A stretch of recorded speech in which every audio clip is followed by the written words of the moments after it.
सालों से मुख्यमंत्री नीतीश कुमार भी तो हैं।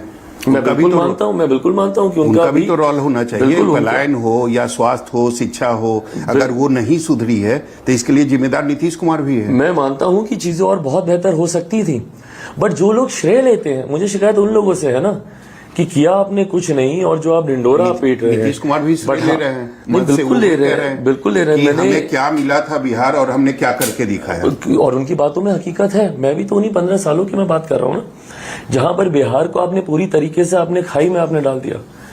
भाई आप उन 15 साल को देखेंगे, इस बात को तो नहीं नकारा जा सकता कि कंपेरेटिवली बहुत कार्य हुए और बहुत कार्य हो सकते थे, मैं इस बात को भी नहीं नकारूंगा। बट जिन परिस्थितियों में बिहार को डाल दिया गया था उस 90 के दशक में, उससे बिहार को यहां तक भी लाना किसी उपलब्धि से कम नहीं है। जो भाषा का इस्तेमाल आजकल हो रहा है खासकर इस चुनाव में, और कुछ अपशब्द आपके फैमिली के बारे में भी कहा गया, आपने लेटर भी लिखा तेजस्वी यादव को, तो उसका कुछ इम्पैक्ट आपको दिखा, कोई प्रभाव दिखा? तेजस्वी यादव ने जवाब दिया उस लेटर का जो आपने उनको लिखा था? दिक्कत यह है कि आज की तारीख में अहंकार इतना ज्यादा है विपक्ष के नेताओं में कि उनको जरूरी नहीं लगता कि किसी के मान सम्मान की रक्षा या उसका संरक्षण करने का प्रयास तक किया जाए। ये वही आरजेडी का कल्चर है, ये वही इन लोगों का कल्चर रहा है जिसकी वजह से 90 के दशक में महिलाओं का घर से बाहर निकलना दुश्वार होता था। ये वही कल्चर है जहां पे लाठी में तेल पिलाकर समाज के उस वंचित, शोषित, गरीब वर्ग के लोगों के ऊपर अत्याचार किया जाता था और खामोशी से मूर्खदर्शक बनकर ये लोग देखते रहते थे।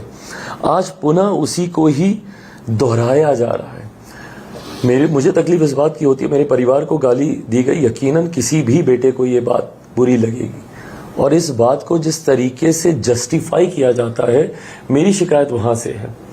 आप माफी नहीं मांगे कोई बात नहीं, ये आपकी सोच हो सकती है, बट जिस तरीके से आप लीपापोती करने का प्रयास करते हैं, आप जस्टिफाई करने का प्रयास करते हैं, आप ये कहने का प्रयास करते हैं कि हमने सुना नहीं, मंच पे दूरी थी, ये थी। भाई हम सब लोग मंच पे रहते हैं। मेरे प्रधानमंत्री से बड़ा मंच और किसका? डी इतना बड़ा घेरा बना रहता है, उसके बावजूद मेरे प्रधानमंत्री संवाद साध लेते हैं सामने जो लोग खड़े हैं।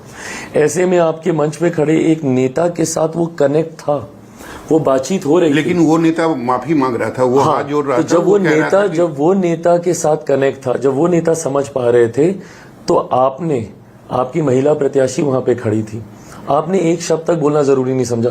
सौरभ भाई, मैं ऑनेस्टली बोलता हूं, मुझे कोई नाराजगी या गुस्सा नहीं है। ऑफकोर्स दुख होता है परिवार को जब गाली दी जाती है, बट मुझे दुख इससे ज्यादा इस बात का कि मेरा छोटा भाई मंच पे था, जिनके साथ हम लोग के पारिवारिक रिश्ते रहे, जिसको लेकर कई बार आप लोगों ने मेरे ऊपर कमेंट भी किए, ताने तक दिए कि भाई आप क्यों लालू परिवार पे आप सॉफ्ट रहते हैं। वो रिश्ता मेरा रहा है और मैंने उस रिश्ते को हर मन से मैंने स्वीकारा है। मेरे नेता मेरे पिता के समकक्ष रहे, सहयोगी रहे, लालू जी, दोनों ने साथ मिलकर काम किया है, दोनों परिवारों में वो रिश्ता रहा है। मेरे लिए आज भी राबड़ी देवी जी मेरी माँ है, बात खत्म, पीरियड, वो है मेरी माँ।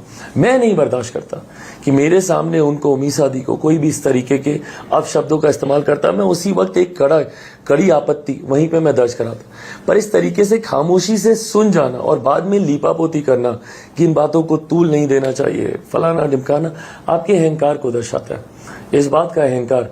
और ये राजद भूल जाती है कि भाई आज जब आप इस बात का श्रेय लेते हैं कि एक समय था जब आप बिहार की सबसे बड़ी पार्टी थी, आपको सबसे बड़ी पार्टी बनाने में लोक जनशक्ति पार्टी के भी उन उम्मीदवारों का योगदान रहा, जो उस वक्त गठबंधन से अलग होकर, एनडीए से जिन कारणों से भी हम लोग अलग हुए, बट अलग होकर जब हम लोग चुनाव लड़े, कहीं ना कहीं आपने उसका लाभ लेकर आज आप बड़ी पार्टी पे है, नहीं तो संभवतः आप 2.5 का आंकड़ा भी नहीं पार करते।